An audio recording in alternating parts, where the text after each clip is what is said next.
You're listening to the 49 Carats Podcast, a 49ers Goldmine production with Stephanie Sanchez.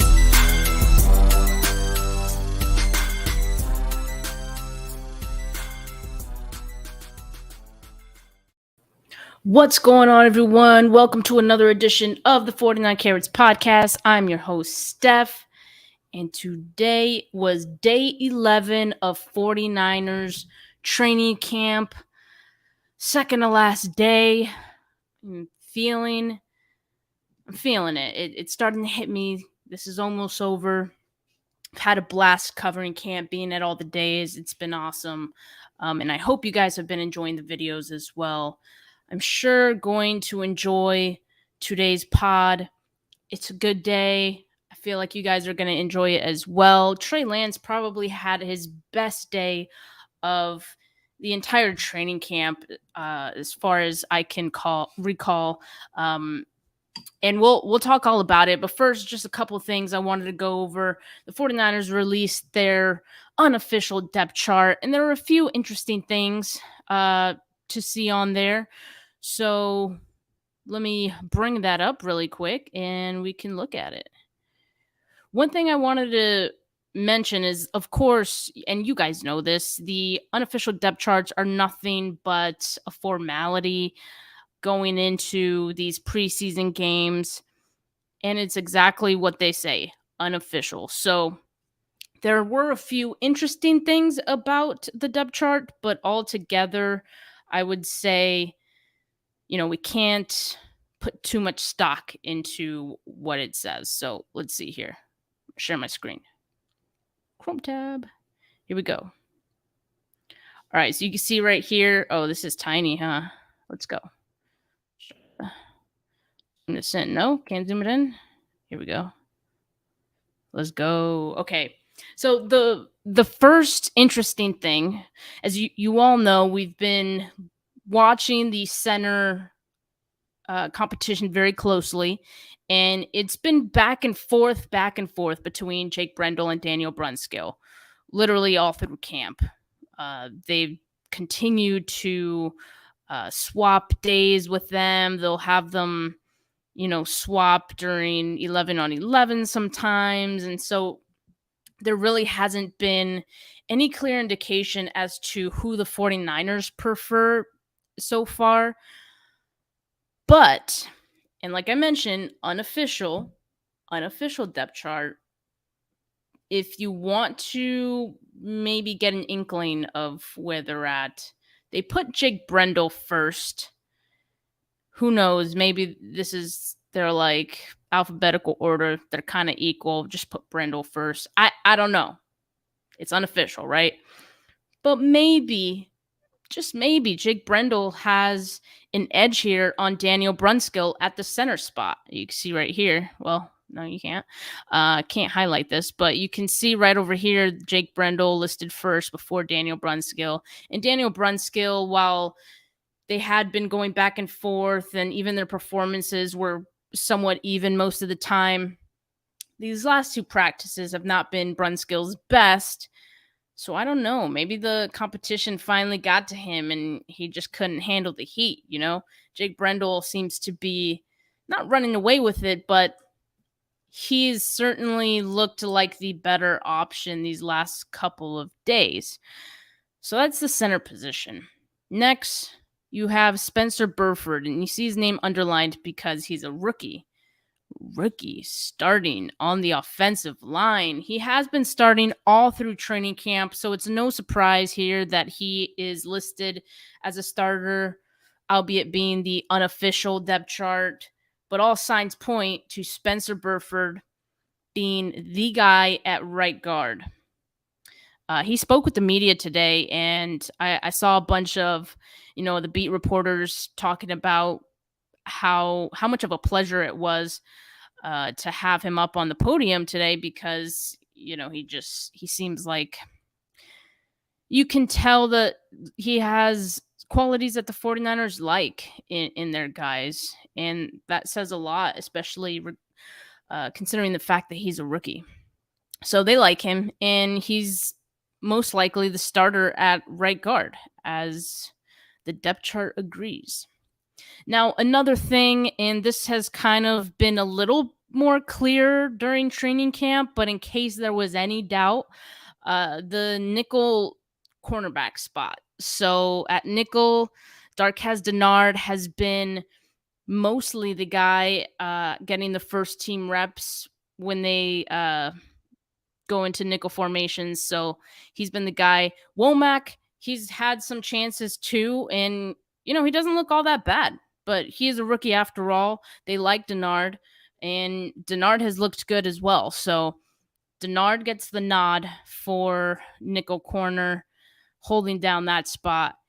And the other big question mark throughout this offseason and through camp has been the strong safety position opposite Jimmy Ward, right? Who's going to be the guy? It had been trending toward Talanoa Hufanga, and it seems, again, unofficial depth chart, but it seems Talanoa Hufanga has the edge, as we suspected, over Tarvarius Moore. Both have been playing well. Hufanga just, maybe a little bit better than Moore, but it's always good to have some excellent depth as well. So excited for both of those guys, to be honest with you. And I think Tarvarius Moore is going to get his shot at getting some, quality snaps when the season starts as well. I think they'll work both of those guys in at some point. All right.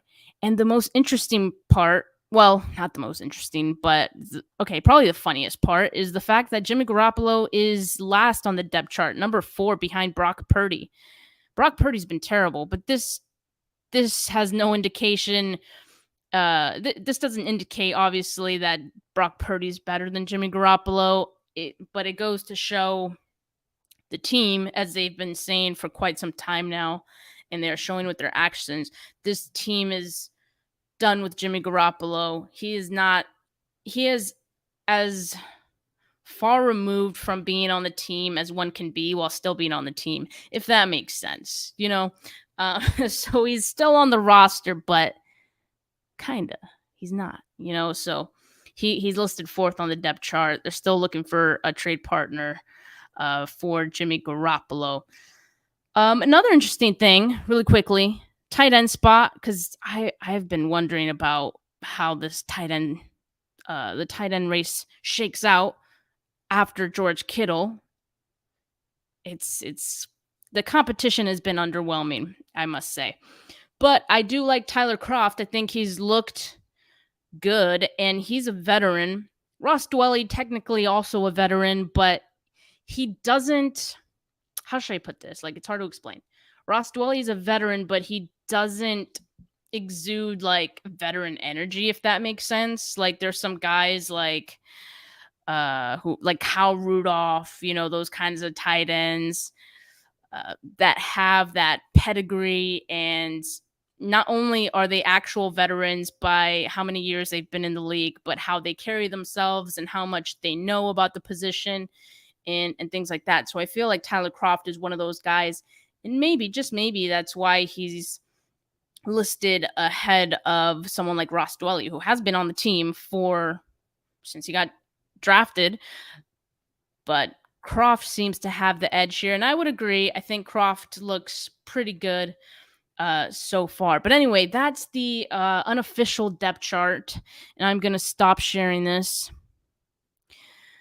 But yeah, I like how it looks so far. Everything is as expected. Really, the only thing I think we're still kind of waiting to, we have some inkling, but we really won't know until week 1, is the center position. That's really it. And like I said, it seems to be trending towards Jake Brendel, but we really, like, I have no idea until week 1. I don't feel comfortable like saying one way or another who's going to be that guy. That's how unclear it's been so far. Dawson says Panthers got 2 quarterbacks on their depth chart. Well, you know what? Maybe they should change that, Maybe they could have had a guy like Jimmy Garoppolo. Just saying. Don't they? So the Panthers, they have Mayfield, they have Darnold, And they also have the rookie, Matt Corral. So wouldn't that be 3? Oh, 2 QB1s. Sorry, you said 2 QB1s. You're right. No, Darnold's not a QB1. Come on now. I think Baker Mayfield's going to get that pretty handily. In fact, there were reports that the Panthers wanted to get rid of Sam Darnold and find a trade partner for him, though they kind of shot that down really quickly. But it wouldn't surprise me one bit. But hey, that not our problem. I mean, things seem to be going well in the QB department for the 49ers, I would say. We got a little bit of news about the preseason game happening Friday against the Packers. Kyle Shanahan, before today's practice, he said the plan is for Trey Lance and for the starters to play in games 1 and 3 of the preseason. Kind of odd. I mean, a little bit. Sometimes you see guys play at least a little bit of all 3 games, all preseason games, but Kyle Shanahan taking a different approach, and Trey Lance and most of the starters going to play games 1 and 3. Fine by me, man. I mean, I just want to see Trey Lance get some good reps, but at the same time, like not too many where he's like, we're risking injury before week 1. But excited to see Trey Lance get some reps. Other things from today, Ebukam, Greenlaw, and Azeez Al-Shaair, they were all back at practice today. They had a rest day on Sunday. And today, no Emmanuel Moseley. He's actually missed the last couple of practices. And we found out today by Kyle Shanahan, he has a hamstring strain. So he's going to be nursing that for a bit. He could be back next week. But, man, I would be careful with the hamstrings. Those are one of those tricky injuries, tend to come back on you. I mean, I'd be okay with him not playing until week 1, which, by the way, Jason Verrett, they do also expect back around week 1. So if Emmanuel Moseley happens to hurt his hammy again, they got Jason Verrett in the ready.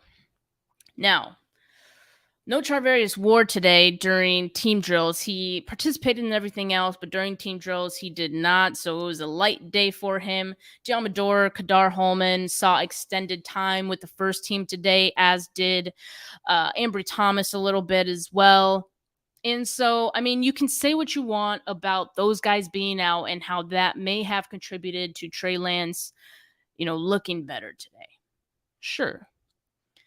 But I mean, you can look at it any way you want. I choose to see this as a great development for Trey Lance, especially considering the fact that the last practice on Sunday was maybe one of his worst ones of training camp. And there was a lot of talk on the timeline. Not that I think he sees or even cares about what people have to say about him on Twitter. I mean, he's suggested as much. But I mean, obviously, he had to come back today with a better day. And not only did he have a better day, like I said, he had his best day of training camp so far. And that is definitely something to, celebrate. It's the small wins, and it shows that Trey Lance gets kicked down a little. He's going to come back right up and, have better days ahead. And if I can describe Trey Lance's performance throughout training camp overall, I would say it's been very up and down. That's been the experience. It hasn't been consistent. Even on days where he was, good, he was still up and down, and slightly inconsistent. Today, he was very consistent. So I find that to be a really good breakthrough. Again, sure, you can attribute that to Charvarius Ward and Emmanuel Moseley being out. The defensive line was still, rolling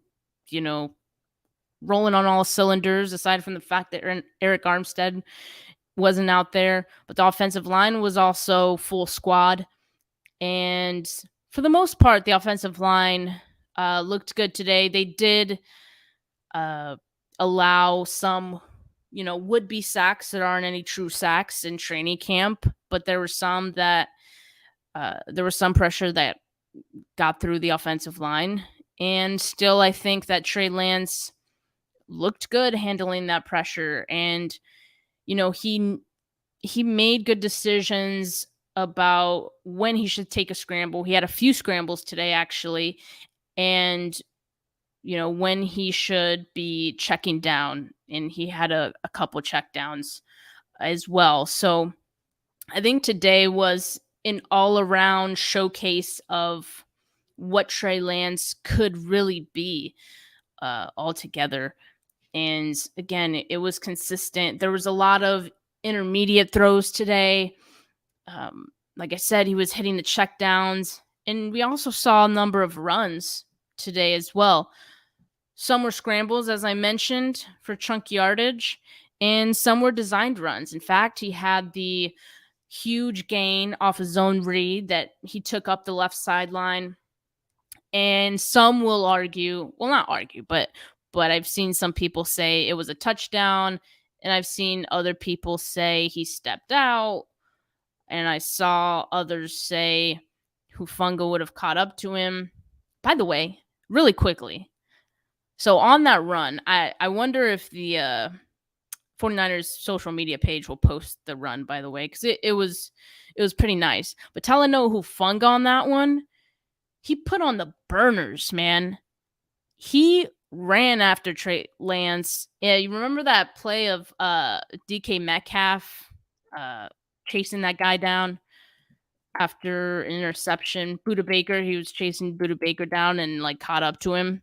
That's like what Talanoa Hufanga looked on that run that Trey Lance hit. Like Hufanga said, no, not on my watch. And so it was kind of weird. So I don't know if I consider it a touchdown. Trey Lance slowed down, and then Hufanga caught up to him. I don't know if Hufanga would have caught up to him had Lance not slowed down. But anyway, I mean, those are semantics in my opinion.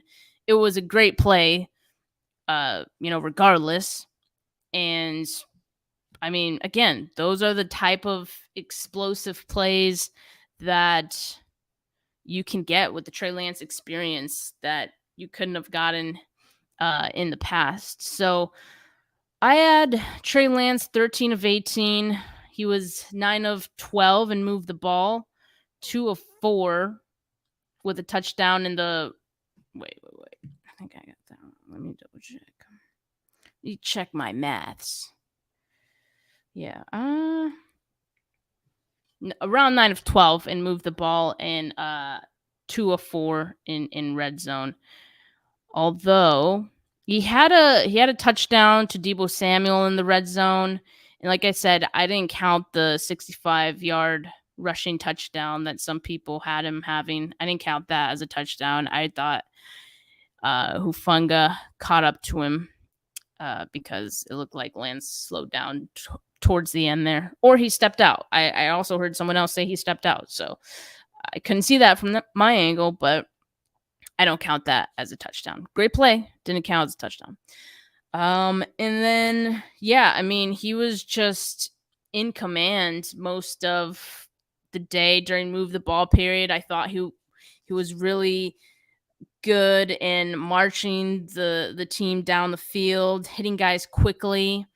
And, I thought he had good command of the offense and no turnovers today, which is really nice. Again, you could attribute that to, Ward and Mosley not being there. But come on, I think no turnovers is a good sign. He did have a near interception of Fred Warner.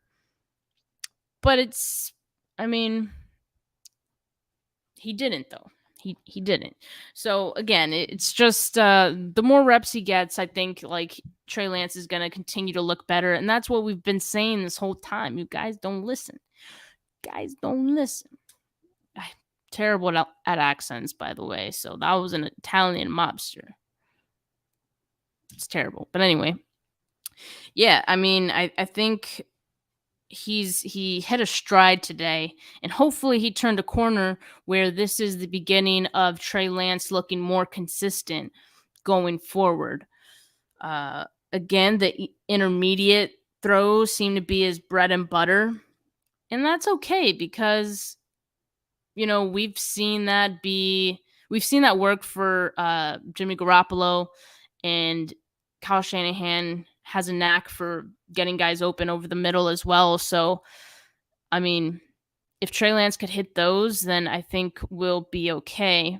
Again, throughout camp, it's been the throws outside the numbers, the checkdowns, the ones like in the flat that have kind of been inconsistent and usually, overthrows guys on those a little too high sometimes. But with more experience, hopefully, like we'll see some more consistency there and see him hit those.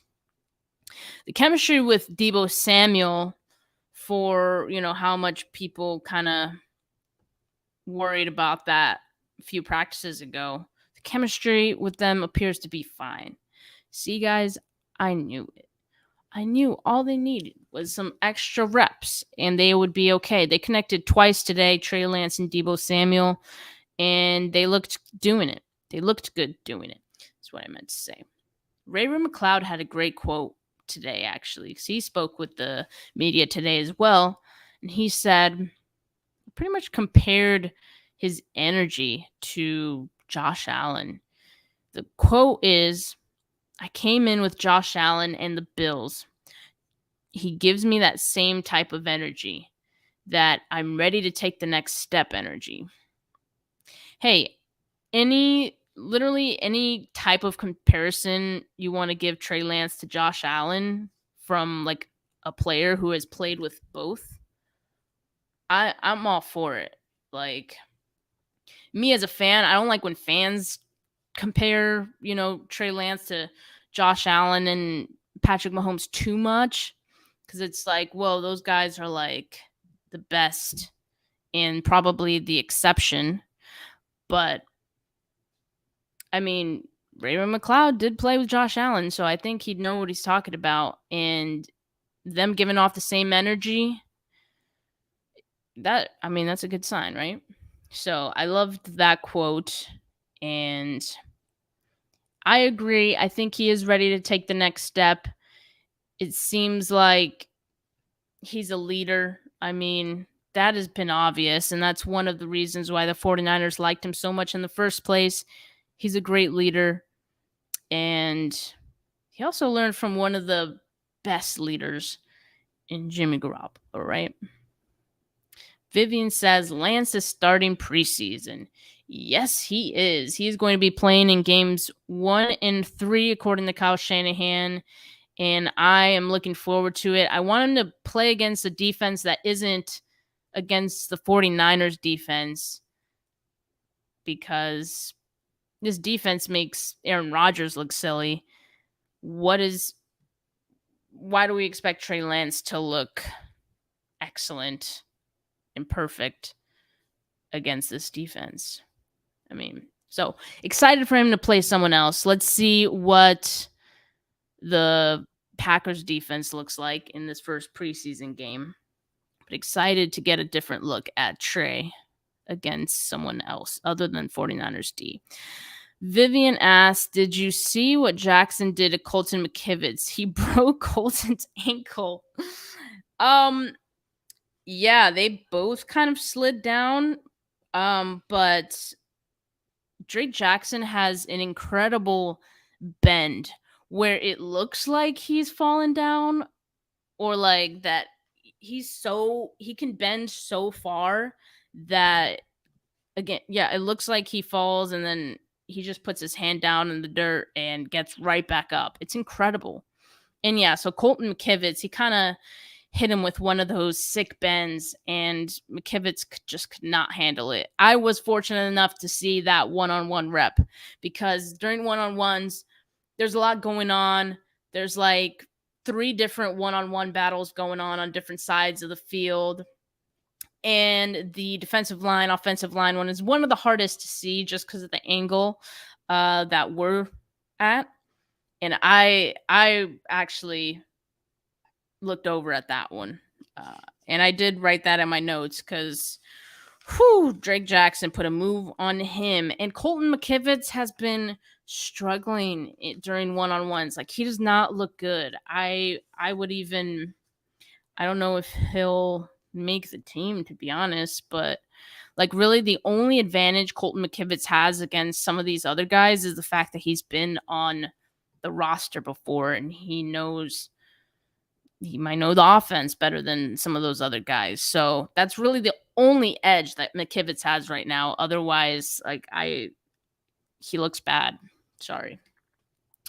But Drake Jackson, he looks good, and excited about him as well. He's been getting some good run, and he's been especially impressive during one-on-ones. He has some really nice moves, as we know, raw, but his athleticism is off the charts.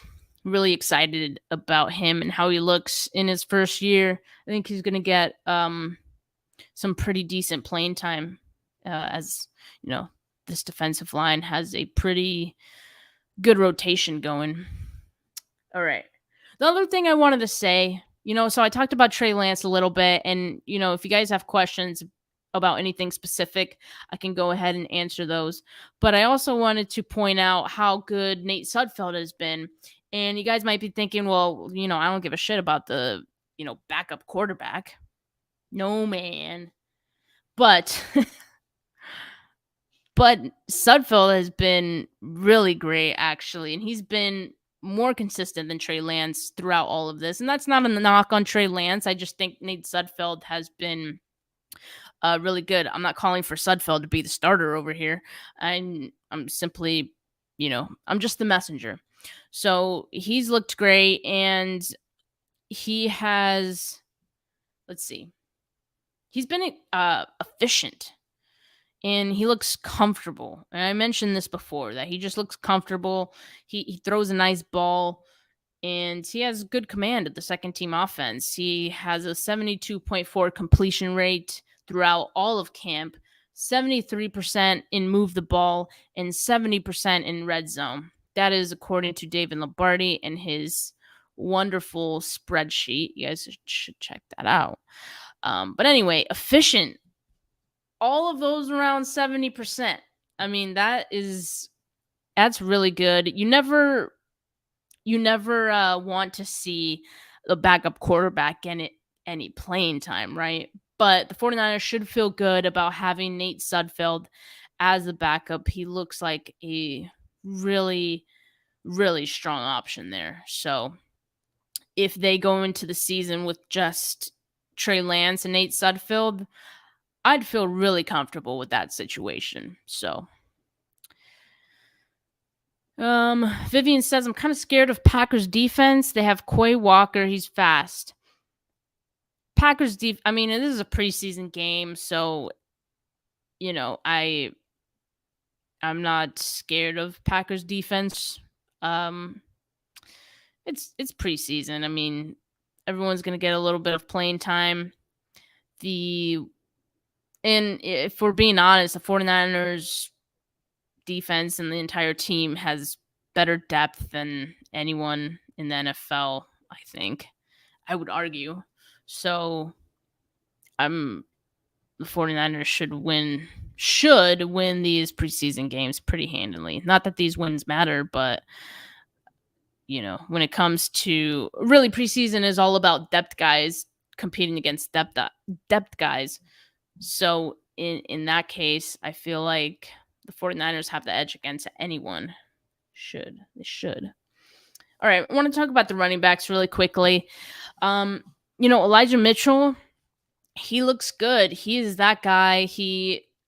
I've been seeing him get one-on-one work with Anthony Lynn. He's the unquestioned RB1, and he looks the part. Sometimes there were times last year where I didn't think that he would be the starting running back had some injuries not happened. Like, I always thought Jeff Wilson Jr. Well, I guess we wouldn't know, because Jeff Wilson Jr., he did get hurt, kind of early in the season. But Mitchell, he looks good, and I think even with all of the guys that they have, I think Mitchell's going to get the bulk of the carries. And I mean, I was kind of wrong because I was expecting one of my earlier predictions was that TDP was going to be like the bell cow, and so far it looks like Mitchell is that guy. I mean, and he's added some weight. He looks like he's ready to go. He's had some really good runs in 11 on 11. And he's working well with Trey Lance in the first team. Jeff Wilson Jr. has gotten some time with the first team as well, second team as well. And he's improved in every practice this week, I feel like. Last week was really quiet for like all of the running backs. But Jeff Wilson Jr. And Sermon, like especially, and TDP. Like, so like three of those guys were like, pretty quiet. Jeff Wilson Jr., he looks ready. And he's had a few long gains I feel like he's had at least one long gain in each of the last 2 or 3 practices. Of course, make of that what you will. There's no real tackling right now in training camp.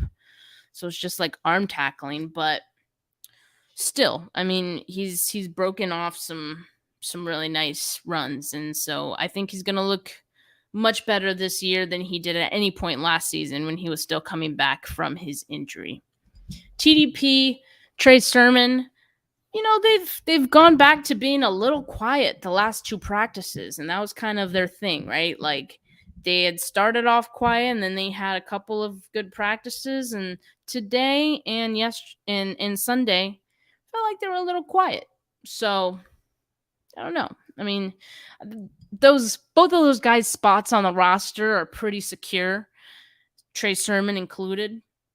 So, I mean, we don't have to worry about them getting cut or anything. I was just pointing out that it's a little quiet, but tomorrow's a new day. Jermichael Hasty, he might be feeling the heat a little bit. Jordan Mason, he is continue to look good. He's probably been the most consistent running back throughout all of training camp. He's looked good throughout it, even in the first week. And I felt like today honestly wasn't Hasty's best day. I mean, he's kind of tapered off a little bit in the last few practices. And I don't know, maybe he's feeling the pressure. I think it's now gotten to the point where I think the 49ers are going to have a tough decision between Jermichael Hasty and Jordan Mason and who makes the roster. Roster politics would tell you that Jermichael Hasty has the edge. Performance during training camp, Jordan Mason has had the edge. So it'll be interesting to see how they handle that one. And I'm excited to see both of those guys in the preseason. I would bet that Jordan Mason breaks free for a long touchdown. I would bet on that. So I talked a little bit about the offensive line. School continues to struggle as well. I talked about McKivitz, but Justin School as well has, continued to struggle, continually getting beat in one-on-ones. And Drake Jackson has looked good throughout one-on-ones. Let's see. Should I go through the tally of one-on-ones? I actually got notes on a lot of them today. I had some really good notes. I'm actually proud of myself. All right, let's see. First one. Mitchell won his rep against Fred Warner. Hufanga won his rep against George Kittle. Let's see. I did see Colton McKivitz win 1 rep, and I didn't see who it was against, but I saw that. And then Kyle Juszczyk won his rep against Aziz. He got open against him. Quantrez Knight won his rep against Ray McLeod. He had a nice pass breakup on that one. Let's see. Tanner Hudson. I thought Tanner Hudson had a good day today, to be honest. Pretty sure he connected with Nate Sudfeld once or twice in the red zone. Pretty good day for him. Let's see. 53. Kimoko Ture. Kimoko Ture has looked good throughout training camp. He shines during one-on-ones. He has some nice moves. Every time that I looked over, because the one-on-ones that happen directly in front of the bleachers where we're at are the wide receivers. The wide receivers and cornerbacks on the far field. And then in the field right in front of us, we see the tight ends and the running backs going against the linebackers and safeties. So every time I look over on the other side where the defensive line and offensive line one-on-ones are taking place, I've seen so many times Kimoko Ture, like as soon as I look over, I just so happen to see Kimoko Ture making someone just look silly. Like he's looked good. He's been consistent all throughout training camp, and he beat Spencer Burford on one of the one-on-ones. Then I saw Austin Mack. I didn't see who Austin Mack beat again. The corners and wide receivers are on the far field, so sometimes hard to see. But I saw Austin Mack. He won. He got open, but he dropped the ball. So is that really a win? You tell me. TDP won his rep against Quantrez Knight. And then George Kittle put a double move on Tarvarius Moore to get open. That was a really nice win by Kittle, but no surprise. Then I saw Trent Williams. Looked over at this point. I had some time. Trent Williams won his rep against Nick Bosa, and those are always a battle. You love to see those guys go against each other. Iron sharpens iron, as they say. But it was Trent Williams who got the better of Bosa that time. Aaron Banks won his rep against Ridge. No, not 98. It had to have been someone else. I didn't see who it was. Ridgeway's been out. Jordan Mason won his rep against Curtis Robinson. And let's see, where was I? 82. Ross Dwelly. He had a drop. So he beat George Odom, but he had a drop. It was a little high, but I still feel like he could have caught it. But I'm tough on receivers when it comes to those. If it hits your hands, I'm like, you better catch it. It was a little high. And then, let's see, 47. Tyler Croft. Wait, that can't be right. Oh, Jamel. There's two 47s. Linebacker Jamel, one of the undrafted free agents. He had a nice pass breakup on Jeff Wilson Jr.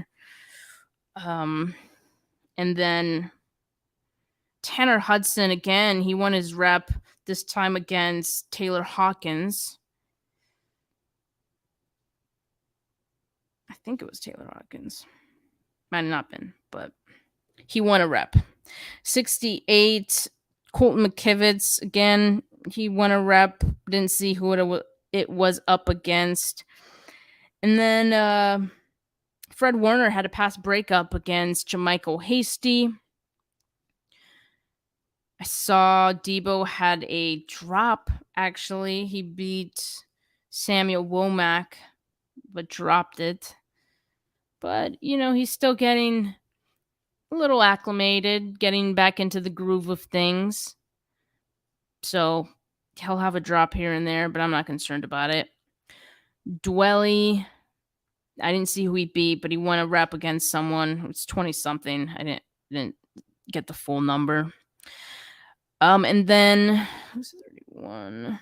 Darquez Denard had a really good rep against Juwan Jennings during one-on-ones. Good coverage, sticky. And he was all over it. He didn't let that one get to Jennings. And then George Odom, who it's not that I'd been tough on him, but, I was telling you guys in some of these other recaps that, like, George Odom, wanted to see more. He wasn't really giving me enough. I wasn't really seeing too much of him. And honestly, like, during one-on-ones, he was getting beat. But today, I thought he had a better day today.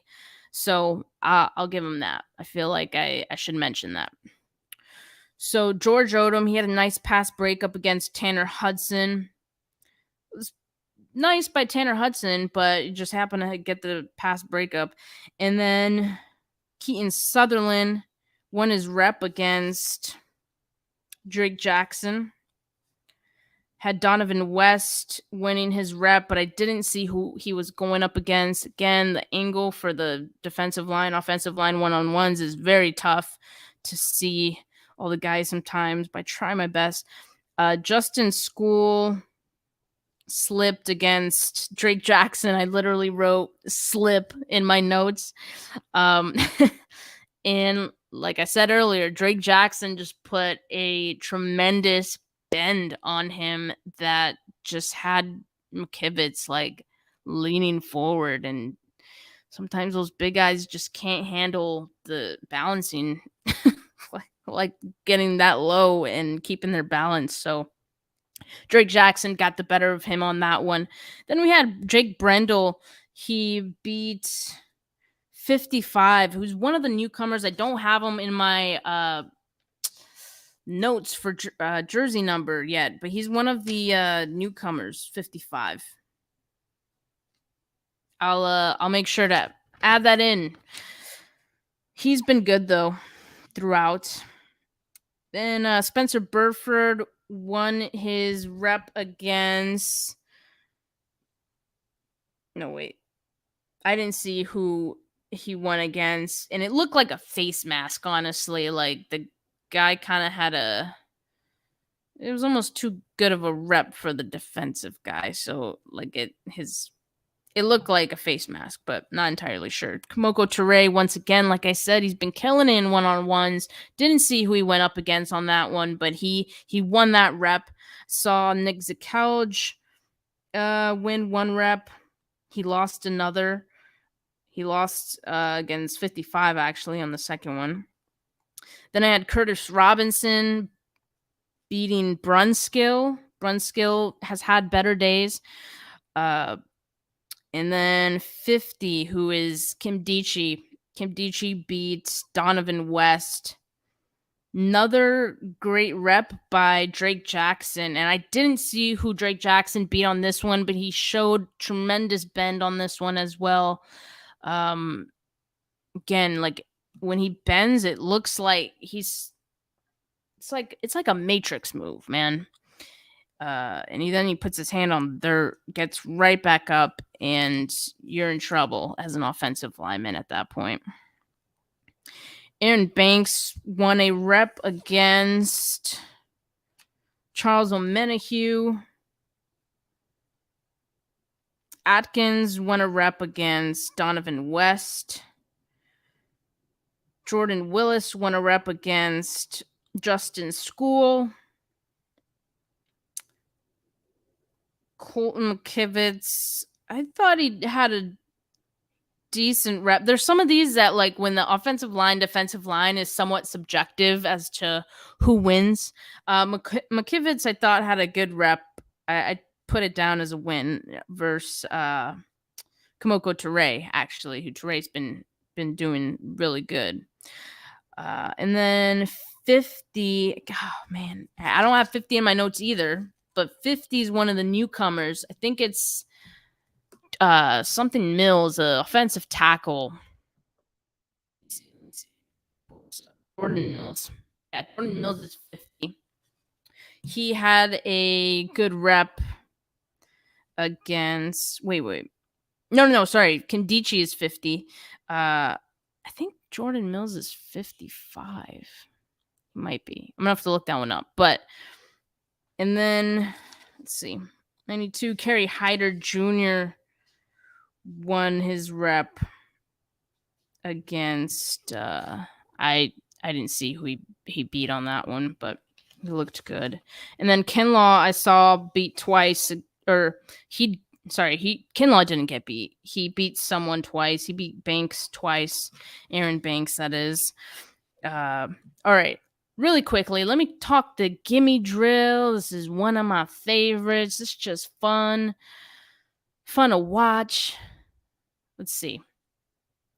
And if you guys, this is your first time watching the show, the gimme drill. This is what I call it. I don't know if it has a different name. I call it the gimme drill because it's Kyle Shanahan throwing the football to the defensive backs and the linebackers against some receivers. Trainers are running routes, and it should be an easy drill for the defensive backs and the linebackers. It's just a good drill for them to generate interceptions and pass breakups. Sometimes Kyle Shanahan will literally give them he'll toss it right to the defenders. It's like, here you go, buddy. How'd that feel? Do it again. So that's the gimme drill, in case you guys have not been watching the other recaps. If you have been, sorry, you always hear my explanation. But anyway, George Odom, like I said, he had a good day today. George Odom had a pass breakup, which led to an Alubi interception during the gimme drill, and Odom had his own interception during the gimme drill. Good day. Samuel Womack had a pass breakup. Again, Womack looks good. I mean, you got to remember he's a rookie, so when you see him making plays, it's like, okay, like you got some skills. So pass breakup by Samuel Womack. Diamador Lenore had an interception. Oh, that's terrible writing. Oh, Ambry Thomas got a pass breakup. I think pass breakup. Dante Johnson had an interception. Yes, he's still on the team. You losers, stop hating on my man, Dante Johnson. Flanagan Fowles got an interception.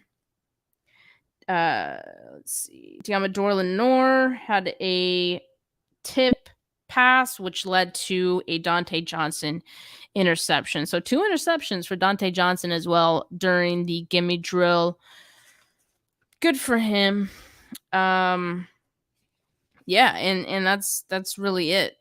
Ambry Thomas kind of struggled during the 11-on-11 periods, as he has been throughout. Sorry, that was kind of unprompted, but I was just looking through my notes, and he was just one of those other guys that stood out, that was notable to tell you guys. But the receivers look good. Besides that, it wasn't Danny Gray's best day, but you put those behind you. He's had other good. It seems almost like if he's not getting a deep pass, he's not doing that much. But when it comes to these speedsters, that's usually how it is, especially when they first get into the league. So it is what it is. But yeah, if you guys don't have any other questions, I'm gonna end it right here. I think I talked about a lot today. And as always, tomorrow is the last day of 49ers training camp before their first preseason game. So after tomorrow's breakdown recap pod, going back to my normal life, going back to Denver, working my old 9 to 5.